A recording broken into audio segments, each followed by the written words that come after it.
Section 1. You will hear a male student talking to a union representative about placing an advertisement to sell a laptop. First, you have some time to look at questions 1 to 5.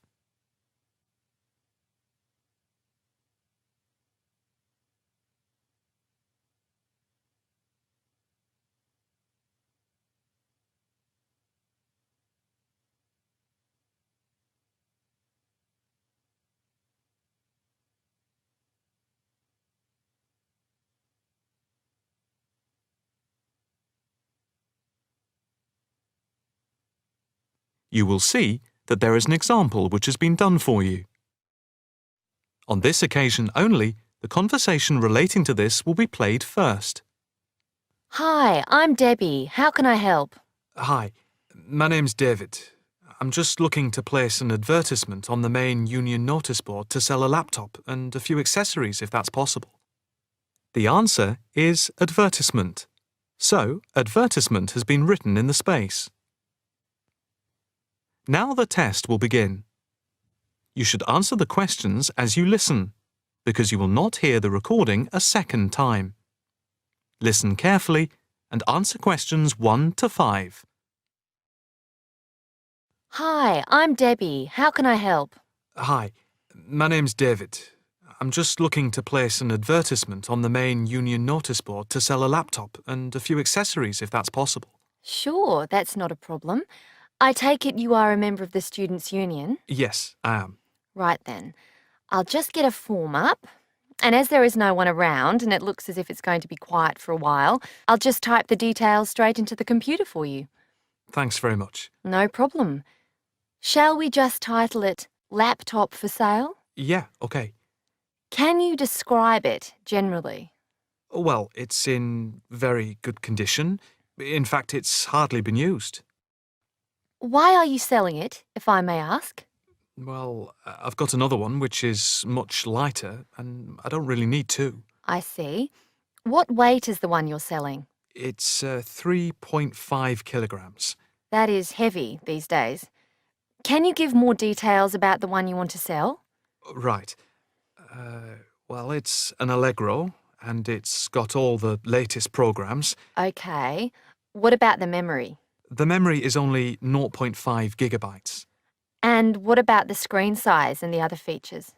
Oh, well, the screen is, well, let's see, it's 37.5 centimetres with a standard size keyboard and a touchpad. But I've got a cordless mouse that I can put in with it if necessary. Well, some people don't like using a touchpad. What about ports or holes for attaching things to the laptop? It's got 2 ports. More modern laptops have more than 2 ports for all the extra attachments. They do. Let's see, what else is important?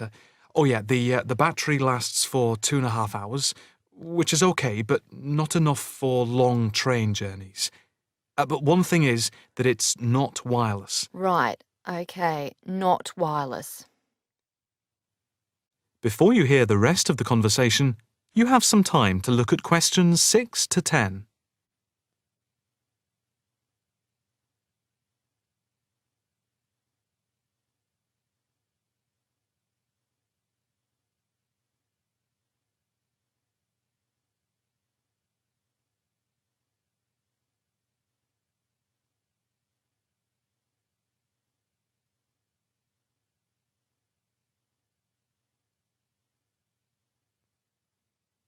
Now listen and answer questions 6 to 10. Anything else I can put on the advertisement? There's a webcam built at the top of the screen, and I can throw in a printer, a scanner, and headphones, which I got with it in a special deal.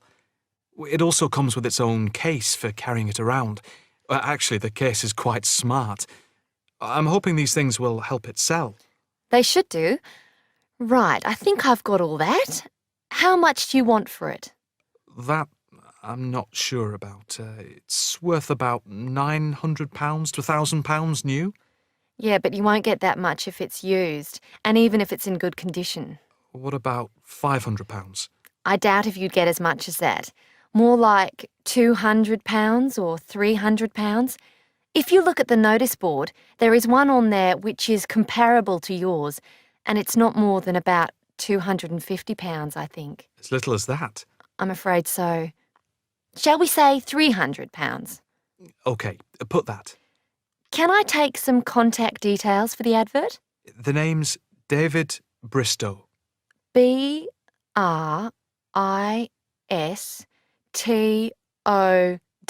Yes, that's it. And a mobile or email? Both, if you want. It's DIB7791@hotmail.com. OK, and the mobile? That's 09875 423387. That's it. If you send the picture, I'll add it and print it out and stick it up for you. OK, I can get that to you today. Right, I'll type in here, advert placed the 22nd of October. Fine. And good luck with the sale. Thanks. That is the end of section 1.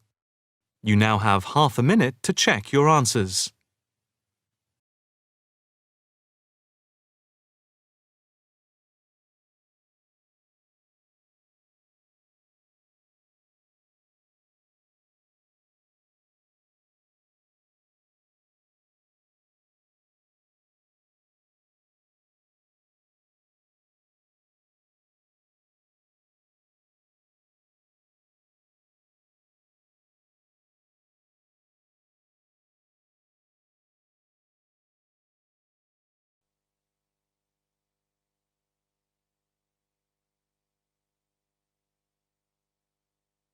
Now turn to Section 2, on page 10.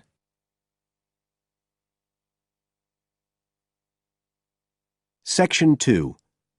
You will hear a talk on New Zealand radio about an art sale which is being held to raise money for charity. First, you have some time to look at questions 11 to 13 on page 10.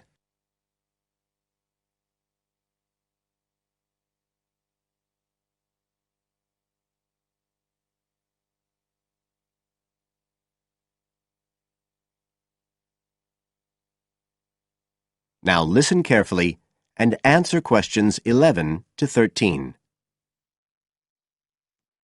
One of the most anticipated art events in Christchurch is the charity art sale organised this year by Neil Curtis. Neil, tell us all about it. Well, Diane, this looks like being the biggest art sale yet. And the best thing about it is that the money raised will all go to charity. So what you probably want to know first is where it is. Well, the pictures will be on view all this week, most of them at the Star Gallery in the shopping mall. But we have so many pictures this year that we're also showing some in the cafe next door. So do drop in and see them any day between 9 and 5. Now, if you're interested in buying rather than just looking, and we hope a lot of you will be, the actual sale will take place on Thursday evening, with sales starting at 7:30. Refreshments will be available before the sale, starting at 6:30. We've got about 50 works by local artists showing a huge range of styles and media, and in a minute I'll tell you about some of them. You're probably also interested in what's going to happen to your money once you've handed it over. Well, all proceeds will go to support children who are disabled, both here in New Zealand and also in other countries. So you can find an original painting, support local talent, and help these children all at the same time. Before you hear the rest of the talk, you have some time to look at questions 14 to 20 on page 11.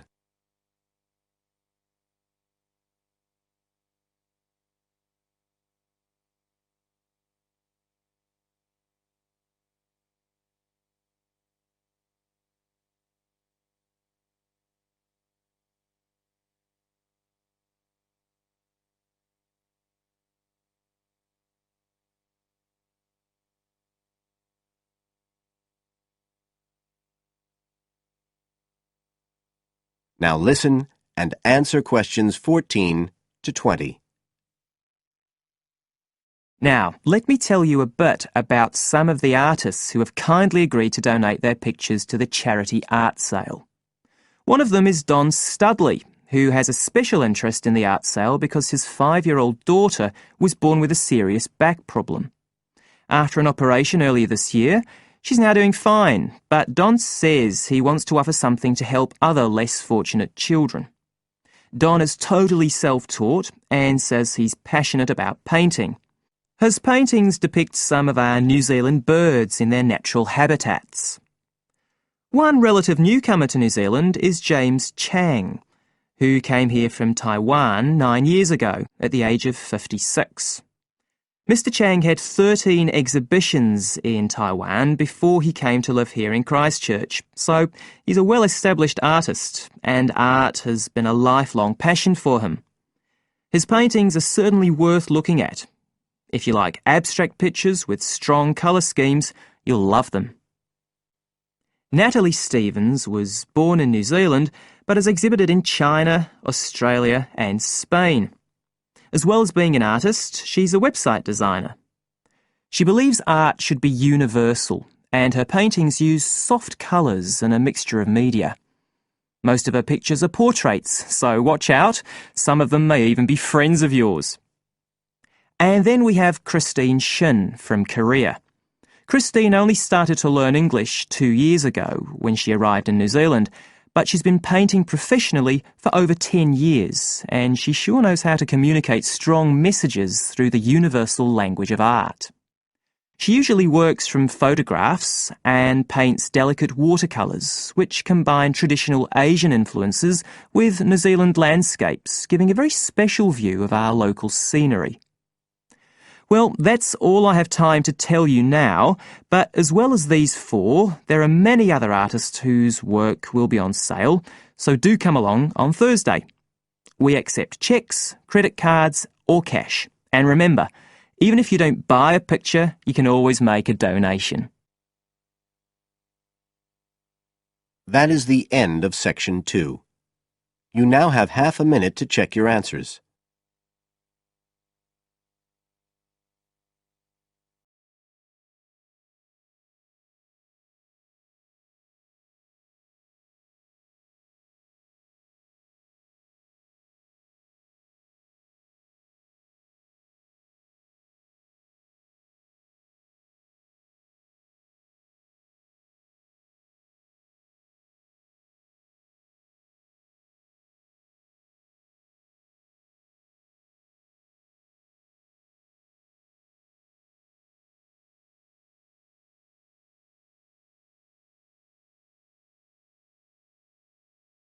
Test 1, Section 3.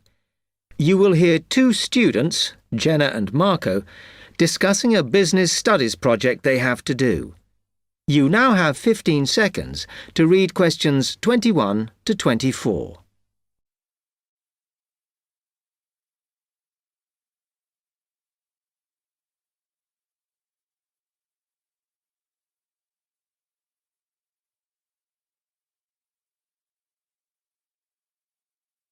Come on, Marco. We've got to get on and sort out this project for Professor Buckley. Hang on. I want to make sure we've got all the information. Now, where are we? Well, today we need to sort out exactly what we're going to do and how we're going to divide the work up. Okay. How long have we got, by the way? The end of term is April 6th. And he said to hand it in on week 8, so that's March 25th at the latest, because the beginning of that week is the 21st, so not long. Right. Have you got the notes there? Yes. He wants us to do a fairly small-scale study, like the last one, on whether or not businesses were offering more benefits to staff. And we've now got to look at the rise in older workers. It should be fairly straightforward. Yeah, as long as we keep it small. Who's marking it? I don't know. Sometimes he gets the PhD students to mark it for him. Oh, actually, it just says here, a senior lecturer. I suppose it's too much for Professor Barclay to do them all. Yeah. Anyway, how are we going to go about this? Well, we have to decide how big we want it to be and who. Yeah, but I think we must sort out a timetable for the project. Otherwise, nothing will get done. Okay. Do you want to do that? All right. I'll do it as soon as we finish here. You now have 15 seconds to read questions 25 to 27.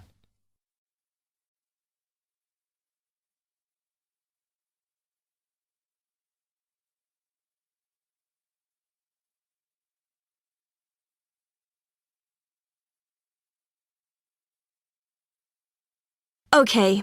What do we have to do now for the project? What's the best way to go about it? Well, Professor Carter suggested we set up a focus group to get some in-depth interviews, but I think that'll take a lot of time. Yeah, I agree. If we did a focus group, we'd have to spend time deciding who to include in it, and it's not necessary to do one anyway. Oh, fine. And if you agree, I think we should get in touch with the businesses on the list Professor Carter gave us and ask them if they're prepared to participate. Sounds good. Then we can go there, give them questionnaires and collect them later. Exactly. Okay. Then do we need to book one of those study rooms in the library so we can work together to input the data? Perhaps not, as I guess just one of us could just sort it out actually. Yes, that would be easier. A lot of what we're doing is qualitative, so it'll be writing up rather than statistics. No software for that, I'm afraid. And I think it would look better if we had actual shots of some of the staff, because we're citing appearance as a factor in employability, aren't we? Yeah, okay. I'll factor that all in when I sort everything out tonight. You now have 30 seconds to read questions 28 to 30.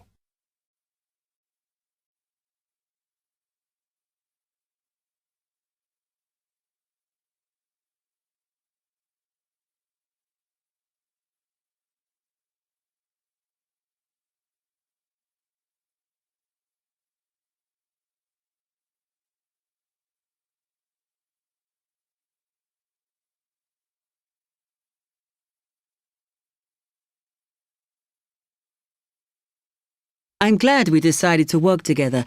I think it's going to work out well. Yes, well, given that we had to work in pairs on this project, I think we were right to choose each other. We complement each other academically, as we're each good at what the other isn't. In fact, we should have tried working together before. Yes. Now, how shall we split the work? I'll do the analysis, shall I? Oh, okay. It's just that it might be faster, because I'm used to doing it. Although your English is better than mine. I need more practice at reading, really. Okay, I'll do the presentation then, if that's okay with you. Yeah, sure. I don't mind speaking in public, but I hate preparing all the notes for them. The thing is, the tutor said one person should do the whole presentation, and he said he expects me to do it because I haven't done one yet. No, that's fine. Now, let's see.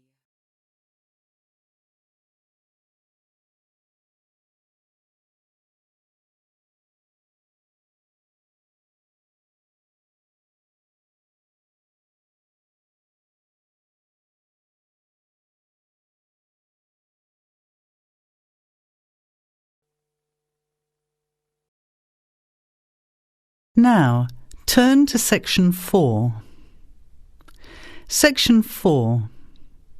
You will hear a talk given by Dr. Miranda James. First, you have some time to look at questions 31 to 35.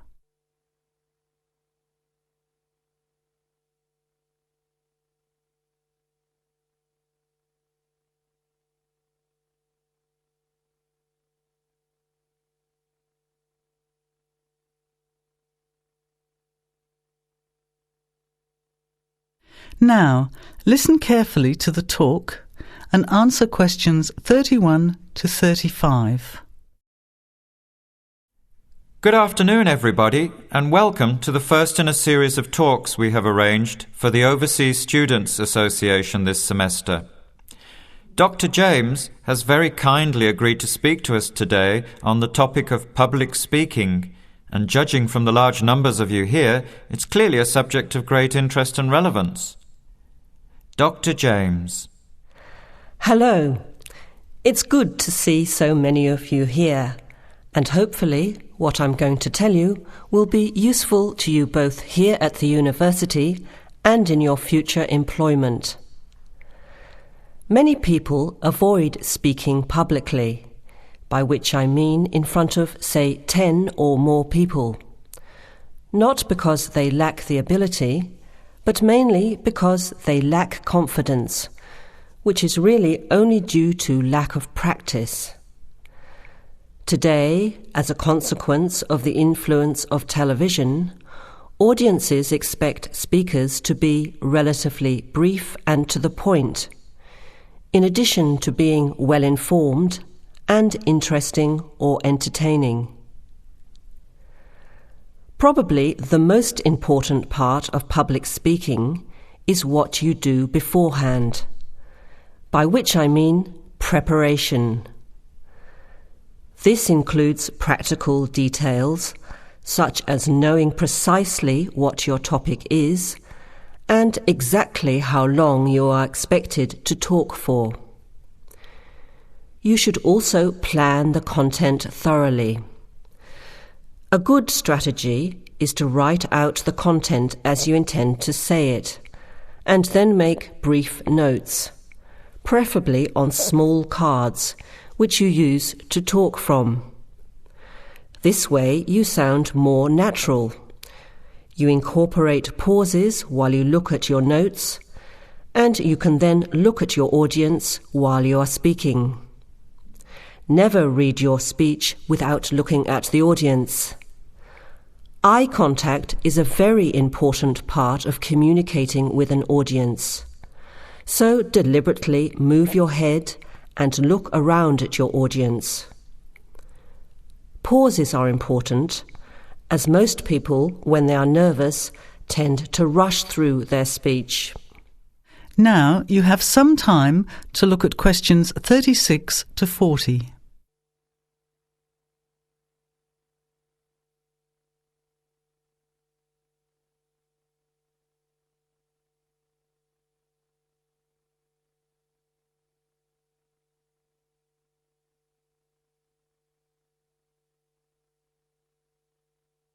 Now listen and answer questions 36 to 40.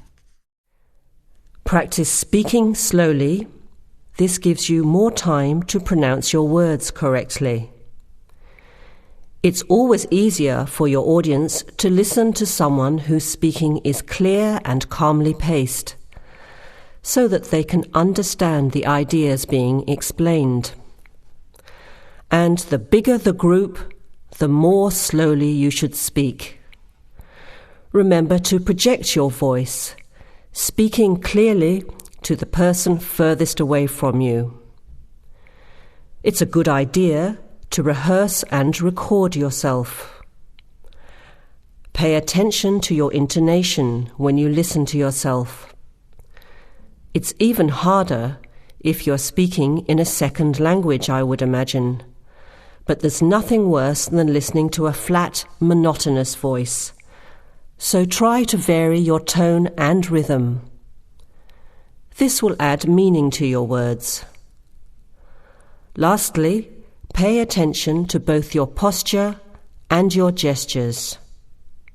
A confident person stands or sits in a small group with their head up, chin out, and shoulders back. Try to avoid scratching or fiddling with your hair or beard, or pens, jewellery, and so on. These movements can distract and irritate your audience. Yet you may be unaware of them yourself. Another reason for rehearsing, preferably with feedback from a friend, or better still, on video. I hope these few tips will make your experience of speaking in public a little easier. Remember, practice makes perfect. That is the end of section 4.